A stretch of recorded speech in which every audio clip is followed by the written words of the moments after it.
আমাদের সাথে একজন কলার আছেন, আমরা কলার নিয়ে। আসসালামু আলাইকুম। ওয়ালাইকুম সালাম। আসসালামু আলাইকুম। ওয়ালাইকুম সালাম রহমতুল্লাহ। জি বোন, আপনার প্রশ্ন? জি ভাই, আমি জিজ্ঞাসা করতাম চাইছিলাম যে আমরা যে নফল নামাজটা পড়ি, এটা বইয়া পড়াটা উত্তম না উবাইয়া পড়া উত্তম? আর আরো একটা প্রশ্ন হইল, আমরা যে ফজরের সুন্নত 2 রাকাত নামাজ পড়ি, একটা একজন মানুষে কইছেন যে সূরা ইখলাস দিয়া, ফাতিহা বাদে সূরা ইখলাস দি দইও রাখাত পড়ার লাগি একটা খুব ফজিলত, একটা কতটুক সত্য ওটা কইবা প্লিজ।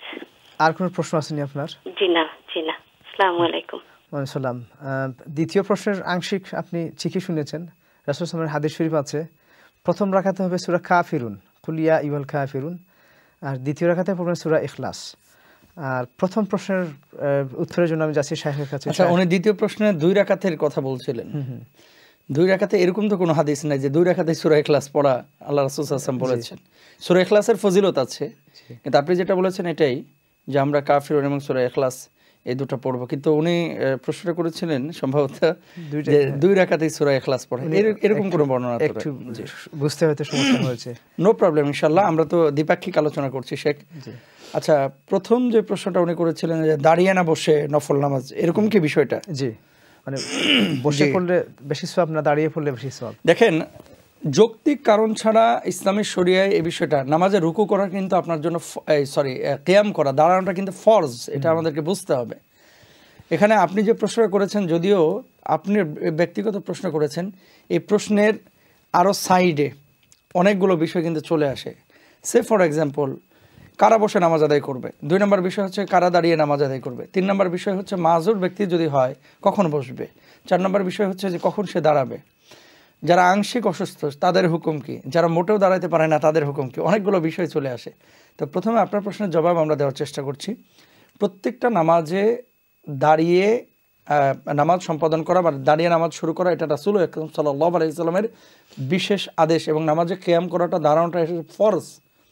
আমরা অনেক সময় কি হয়, বুক জ্বলতেছে অথচ বসে নামাজ আদায় করতেছে অনেক মানুষ, এটা অনেকে আমরা বুঝি না।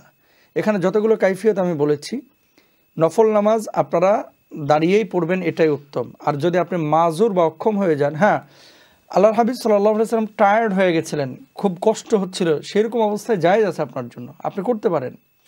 কিন্তু স্বাভাবিক অবস্থায় অনেকেই দেখেছি আমি, আমাদের কমিউনিটির এবং বাংলাদেশেও আছে, ইউকেতেও আছে, শেষে 2 রাকাত বসে নামাজ আদায় করে, মানে ওই যে তারাবির পরে বেতের আগে যে 2 রাকাত আবার অনেকে নফল পড়েন, এটা বসে আদায় করছেন। এ ব্যাপারে এটা আমাদের উচিত না, কিয়াম করা এটা আমাদের জন্য জরুরি, সুতরাং কিয়ামটা আমরা করব। আর একান্ত মাজুর হলে আমরা বসে নামাজ আদায় করব। 2 নম্বর বিষয় হচ্ছে যে অসুস্থ মানুষ যিনি, দেখেন আল্লাযীনা ইয়াযকুরুনা আল্লাহা কিয়ামান ওয়া কুউদান ওয়া আলা জুনুবিহিম ওয়া ইয়াতাফাক্কারুনা ফি খালকিস সামাওয়াতি ওয়াল আরদ, আপনি আল্লাহর স্মরণ নামাজের মধ্যে করছেন, জিকিরের মাধ্যমে করছেন, তাসবিহাতের মাধ্যমে করছেন, কিভাবে আপনার জন্য সুবিধাজনক হয়, যেটা আপনার উপরে, আপনার শরীরের উপরে কষ্ট হয় না। আপনি বসে করতে পারেন, দাঁড়িয়ে করতে পারেন। যে ব্যক্তি বসতে পারে না সে শুয়ে নামাজ আদায় করবে, যে বসতে পারে সে বসে নামাজ আদায় করবে, যিনি দাঁড়াইতে পারেন তিনি দাঁড়িয়ে নামাজ আদায় করবেন। অনেকে দেখা যায় সকালবেলা জগিং করছেন, ব্যায়াম করছেন, জিমনেশিয়ামে যাচ্ছেন, কিন্তু মসজিদে এসে মানে মুরগির মতো আস্তে করে বসে যাচ্ছেন। আমরা বলবো মাজুর ব্যক্তির জন্য জায়েজ, অবশ্যই আপনি বসে নামাজ আদায় করবেন, আপনি যেভাবে পারেন সেভাবে পড়েন।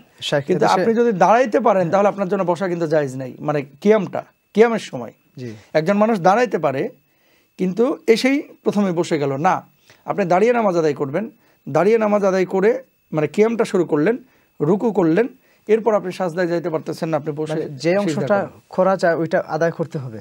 অবশ্যই দাঁড়ানো সম্ভব হচ্ছে দাঁড়াবেন, যে রুকুনটা আপনি পারতেছেন না ওইটার ক্ষেত্রে শুধু মাজুরিয়ত আপনি রুখসত আছে। আশা করি আমাদের বোন উত্তর পেয়েছেন। মনে হয় যে আশঙ্কার বিষয় হচ্ছে শেখ, আমাদের মসজিদে বিশেষ করে ইউকেতে দেখছি যে চেয়ারের সংখ্যা অনেক বৃদ্ধি পাচ্ছে মসজিদে। জি জি জি, এমন হয় যে মসজিদের প্রথম ফ্লোরে দেখা যায় 3 ভাগের 1 ভাগ চেয়ার সাজানো, কতগুলো বিশৃঙ্খলা হয় শেখ। দেখেন এখানে এই যে চেয়ারগুলো রাখার কারণে অনেক সময় কাতারে কিন্তু তরতিব নষ্ট হয়।